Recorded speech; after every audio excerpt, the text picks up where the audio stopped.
When left or right mouse buttons exhibit noticeable empty travel, soft click feedback, or abnormal button cap wobble, it is typically caused by button limit pad wear. This component is located around the top shell's limit posts. Prolonged high-frequency pressing causes the elastic pad to age, compress, and deform, losing its limit buffering function. Remove the bottom anti-slip pads. Use a cross screwdriver to unscrew the bottom mounting screws. Gently pry along the gap between the top and bottom shells to separate them. Apply slow, even force along the chassis contour to avoid breaking snap-fit structures. Carefully unplug the motherboard connector cable and then unscrew the screws connected to the mouse frame. After opening the top shell, locate the microswitch contact points.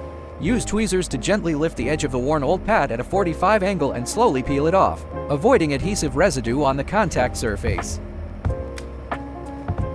Align the new pad with the limit post base. Press from one end to the other for full adhesion without misalignment.